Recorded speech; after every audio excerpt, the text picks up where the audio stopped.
सर्वदमन, जिसका बाद में नाम भरत भी रखा गया, जो कि 6 वर्ष की आयु में शेर के दांत गिनता था, बाघ और हाथी जैसे जंगली जानवरों के साथ खेलता था। नमस्कार प्रिय दर्शकों, आज मैं आपके सामने बहुत ही पुरानी कहानी लेके आया हूँ, जो कि शकुंतला और राजा दुष्यंत की प्रेम कथा भी कह सकते हैं। बाकी इसमें बहुत सारा कैरेक्टर हैं, वो सब आपके सामने मैं प्रस्तुत करने जा रहा हूँ। दोस्तों, ये कहानी रामायण के बालकांड तथा महाभारत के आदि पर्व में भी इसका वर्णन है। तो शुरू करता हूँ दोस्तों। एक बार विश्वामित्र, जो कि लगभग 1000 साल तक तपस्या करने के बाद भगवान ब्रह्मा को प्रसन्न करते हैं, और ब्रह्मा जी भी अपने लोक से आकर के इनको दर्शन देने के लिए आते हैं और विश्वामित्र से कहते हैं कि मांगो बेटा, क्या चाहते हो? आप तो अभी ऋषि तो बन ही गए हो। विश्वामित्र कहते हैं कि महाराज, मुझे ऋषि नहीं, ब्रह्म ऋषि बनना है। आप ऐसा आशीर्वाद दीजिए कि मैं ब्रह्म ऋषि बन जाऊं। अब दोस्तों, विश्वामित्र की तपस्या को देख करके इंद्र आदि देवताओं ने सोचा कि ये तो बहुत ही भयंकर तपस्या कर रहे हैं, और कभी हो सकता है इंद्रासन के लिए भी हमारी कुर्सी डोल जाए और हमारी कुर्सी पर आकर के ये राज करने लगे। तो दोस्तों, कहते हैं कि इंद्र ने ये सब देखा कि विश्वामित्र जी तो भयंकर तपस्या में लगे हुए हैं, तो उन्होंने अपने जो भी सबसे अच्छी सखी थी, अप्सरा थी, मेनका, उसको भेजा और कहा कि तुम्हारा एक ही काम है, ऋषि विश्वामित्र की तपस्या को भंग करना है। तो दोस्तों, ऋषि विश्वामित्र जी अजमेर के पुष्कर के पास एक सरोवर था, वहाँ पे ये तपस्या किया करते थे। एक दिन क्या होता है कि सुबह 4 बजे जब ब्रह्म मुहूर्त में विश्वामित्र जी सरोवर में नहाने के लिए गए, तो वहाँ पे वो क्या देखते हैं कि जल के अंदर मेनका नाम की एक बहुत सुंदर अप्सरा थी। उसको देख करके, गीले कपड़ों में देख करके, ऋषि विश्वामित्र जी अपने भक्ति भाव को भूल गए और उस पर कहीं कहीं मोहित हो गए, और बोले कि बेटा, तुम कौन हो, यहाँ पे कैसे हो? तुमको अगर ऐतराज़ नहीं हो तो मेरे पास में ही आश्रम है, यहाँ पे आ जाइए। तो दोस्तों, उसने अपने आश्रम में उसको बुला लिया और फिर साथ रहने लगे। फिर एक दूसरे को उन्होंने विवाह के लिए राजी किया। तो इस प्रकार से लगातार वो ऋषि विश्वामित्र और मेनका वहाँ पे 10 वर्ष तक आश्रम में रहते हैं। तो दोस्तों, इनके समागम से एक पुत्री पैदा होती है। अभी दोस्तों, जब लगातार इनको इस तरह गृहस्थी में रहते हुए 10 वर्ष हो जाते हैं, तो अचानक विश्वामित्र को ध्यान आता है कि मैं ये क्या कर बैठा, और मैं ये तपस्या कर रहा था, साधना कर रहा था, मेरी साधना टूट गई। दोस्तों, विश्वामित्र ने ध्यान लगा के देखा, तो उसको मालूम चल गया कि ये देवताओं का किया कराया है, इंद्र का किया कराया है। इसके बाद वो बहुत गुस्सा आए, बहुत क्रोधित हुए। तो मेनका ने हाथ जोड़ के कहा कि मुझे माफ़ करना महाराज ऋषि, मुझे गलती हो गई है। तो इसके ऊपर मेनका से तो उन्होंने कुछ नहीं कहा, लेकिन उन्होंने तुरंत ही कहा कि मेनका से तुम यहाँ से निकल जाइए। और इसके बाद विश्वामित्र इसके बाद विश्वामित्र ने भी अपनी पुत्री को लेकर के उनके दोस्त कण्व ऋषि के आश्रम में रात के अंधेरे में छोड़ देते हैं, और विश्वामित्र जी निकल जाते हैं हेमवान पर्वत के ऊपर। कौशिक की नदी के किनारे उन्होंने महान तप किया 1000 वर्षों तक। और जो बच्चा उन्होंने छोड़ के आए थे, लड़की, उसकी शकुंतों ने, दोस्तों शकुंत कहते हैं कबूतरों को, उन्होंने उसकी रक्षा की। जंगली के जानवर जो भी सियार थे, बाघ, चीता, टाइगर, उनसे उसकी रक्षा की। शकुंतों ने उस बच्ची की रक्षा की। इसलिए जब कण्व ऋषि ने सवेरे उसको देखा, तो उसका नाम शकुंतला रखा और अपने आश्रम में ही पालन पोषण किया। देखिए दोस्तों, कण्व ऋषि ने भी दिव्य दृष्टि से देख लिया कि ये बच्ची कौन है और किस प्रकार से मेरे आश्रम पर आके पहुंची है। क्योंकि कहते हैं जो भी संत महात्मा होते हैं, दिव्य पुरुष होते हैं, वो आगे का और पीछे का सारा भविष्य देख लेते हैं। तो इस प्रकार से उन्होंने मालूम चल गया कि ये जो बच्ची है विश्वामित्र जी और मेनका की है। उन्हें उसका लालन पालन किया और धीरे धीरे कालांतर में समय का चक्कर घूमता ही ये बच्ची बड़ी हुई, जवान हुई और अनुपम सुंदर हो गई। अब दोस्तों, एक बार की बात है कि राजा दुष्यंत, जो कि पुरु वंश के थे, वो अपनी चतुरंगनी सेना के साथ उस जंगल में आते हैं और घूमते घामते कण्व ऋषि के आश्रम पर आ पहुँचते हैं। उन्होंने कण्व ऋषि के आश्रम पर आकर आवाज़ लगाई तो उनके आश्रम से सुंदर लड़की, जो कि शकुंतला के नाम से थी, उन्होंने कहा कि महाराज माफ़ कीजिए, मेरे यहाँ पे अभी पिताजी है नहीं, कण्व ऋषि।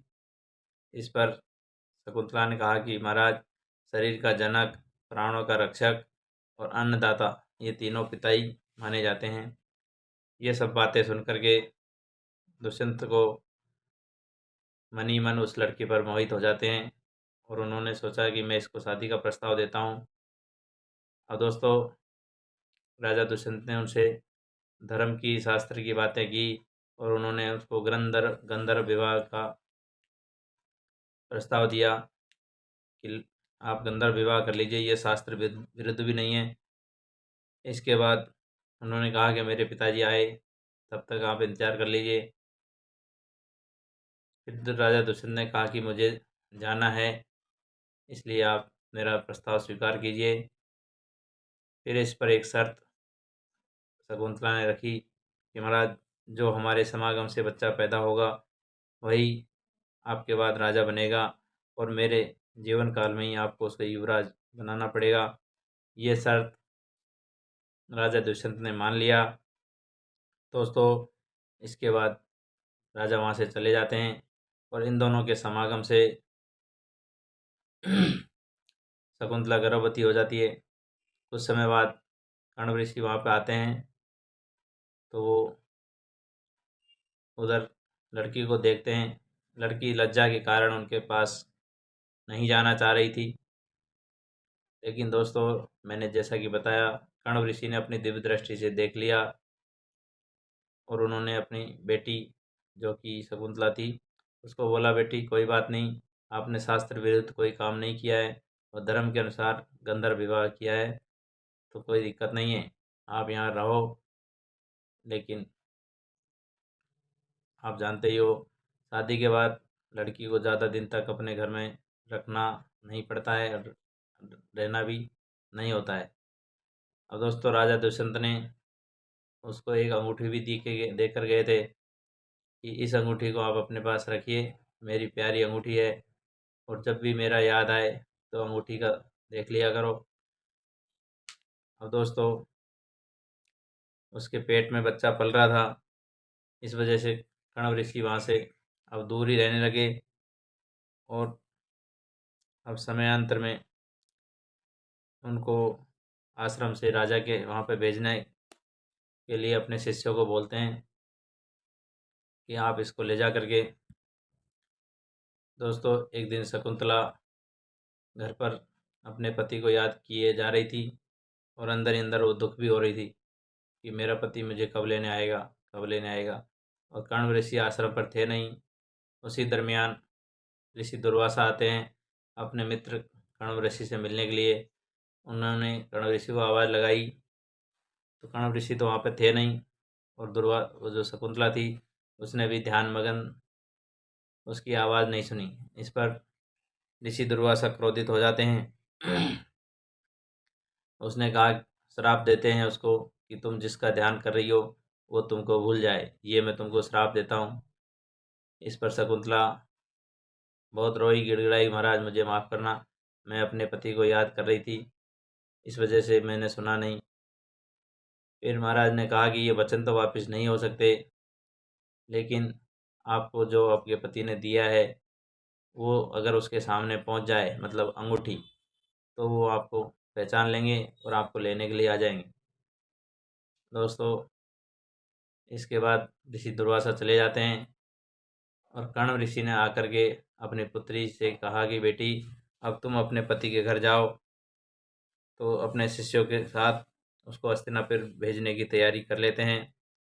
गौतमी नामक स्त्री जो वहाँ पे जंगल में आश्रम के पास रहती थी, उसने शकुंतला को वस्त्र आभूषणों के साथ विदा किया और कण्व ऋषि के जो शिष्य थे वो शकुंतला को दुष्यंत ऋषि के महल में ले जाते हैं। और दोस्तों, हस्तिनापुर जब जा रहे थे, रास्ते में गंगा नदी पड़ती है। वहाँ पर सभी शिष्यों को तथा शकुंतला को प्यास लगी। वो पानी पी रहे थे सब लोग। उसी समय शकुंतला जो हाथ में अंगूठी पहनी हुई थी वो उसके हाथ से निकल करके पानी में गिर जाती है। अब दोस्तों, अंगूठी निकलने के बाद मछली उसको निगल जाती है और जो दुर्वासा ऋषि का श्राप था वो कहीं न कहीं शकुंतला को लगा हुआ था। इस वजह से ये सब घटना घटी। अब दोस्तों, जब सभी शिष्य लोग शकुंतला को लेकर के राजा दुष्यंत के महल में पहुंचते हैं कि महाराज, ये आपकी रानी है। ये सब सुन करके दुष्यंत महाराज कहते हैं कि मैंने धर्म अर्थ काम के साथ इसके साथ कोई संबंध नहीं रखा है, आप इसे ले जाइए, मैं इसको जानता नहीं हूँ। ये सब सुन करके शकुंतला और जो माता गौतमी थी ये बहुत दुखी हुई। फिर माता गौतमी ने उसको शकुंतला को याद दिलाया कि बेटा, वो आपकी जो अंगूठी थी वो राजा को दिखाइए तो याद आ जाए। अब जैसे ही शकुंतला ने अंगूठी को हाथ में देखा तो वो कहीं नहीं दिखाई दिया और इधर उधर सब जगह ढूंढी तो कहीं भी नहीं मिली। अब दोस्तों, इसके बाद शकुंतला को बेइज्जत होकर के वापस आना पड़ा। वहीं पे राजा दुष्यंत का एक मंत्री कहता है कि महाराज, आप कहे तो मैं इसको मेरे आश्रम पर रख लेता हूँ।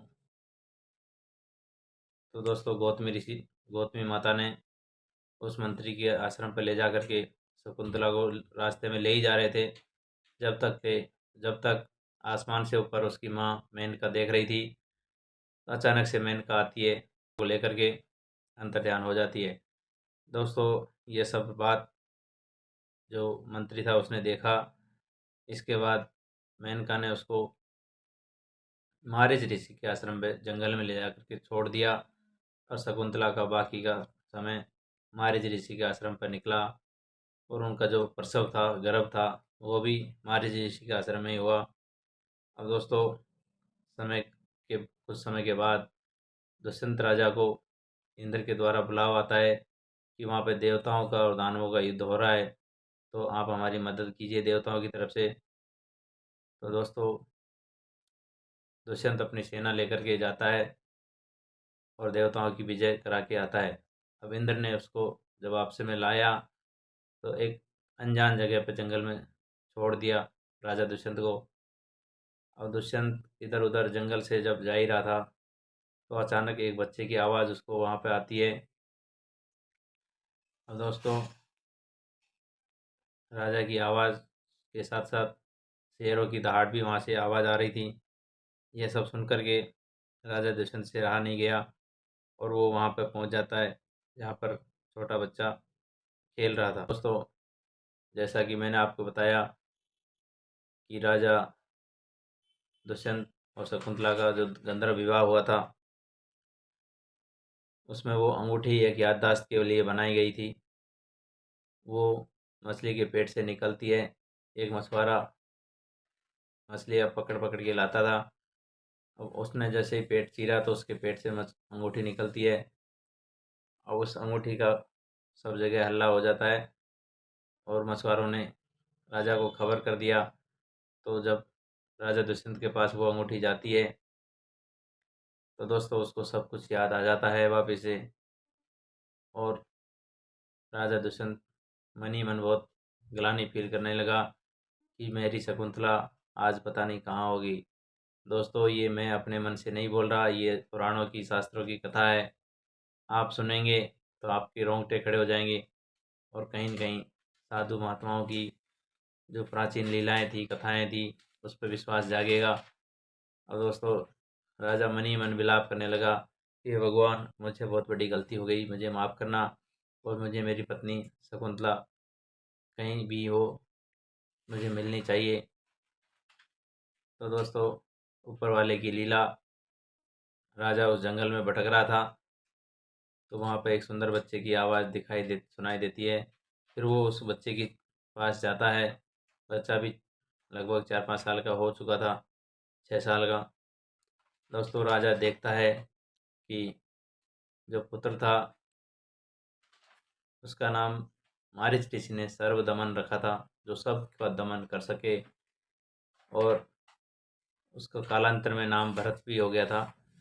और राजा ऋषि मारीच ने जो शकुंतला का राजकुमार था सर्वदमन, उसके हाथ में एक धागा भी बांधा हुआ था, काला धागा। अब दोस्तों, जब राजा उसके पास आया तो अंदर आश्रम से 2 स्त्रियां भी आती है और राजकुमार को देख करके, राजा को देख करके प्रणाम करती है और वो बच्चे को अंदर ले जाने लगती है। उसी समय राजा ने भी हाथ से बच्चे को ले लिया और उसी समय उनका जो बंधा हुआ था काला धागा वो टूट जाता है।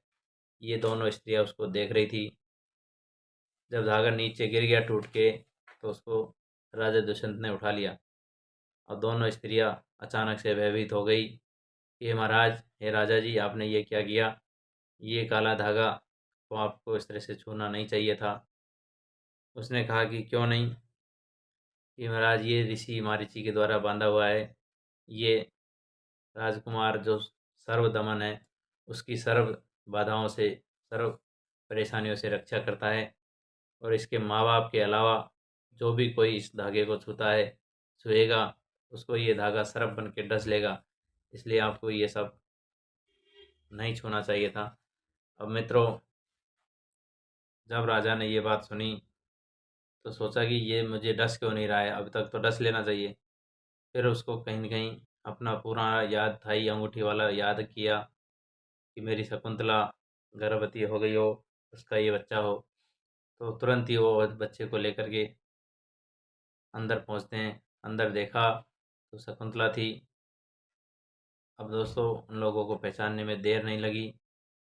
राजा को सब कुछ याद आ गया शकुंतला के बारे में और शकुंतला से हाथ जोड़ के माफ़ी मांगी कि हे देवी स्वरूप शकुंतला, आपके ऊपर मैंने झूठे आरोप लगाए, आपका अपमान किया, आप मुझे माफ़ कीजिए। मुझे भी कहीं न कहीं जो श्राप का प्रभाव था उसकी वजह से मैं आपका याद नहीं रख सका, मैं भूल गया। मुझे माफ़ करो और आप अपने महल को चलिए। तो दोस्तों, इसके बाद शकुंतला को ये प्रस्ताव स्वीकार किया।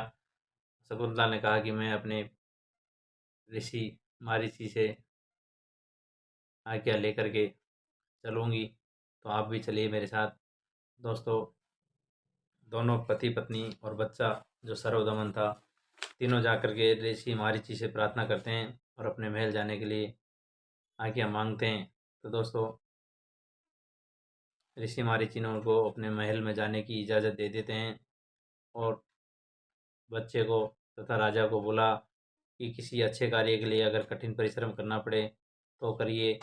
ये जो बच्चा है ये आगे चल कर के भरत इसका नाम रहेगा और इसी के नाम पर भारतवर्ष पड़ेगा, हमारे देश का नाम।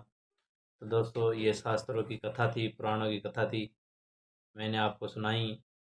आपको ये कहानी अच्छी लगी हो तो अच्छी अच्छी कमेंट करें और आपको अच्छी नहीं लगी हो तो नेगेटिव कमेंट भी कर सकते हैं।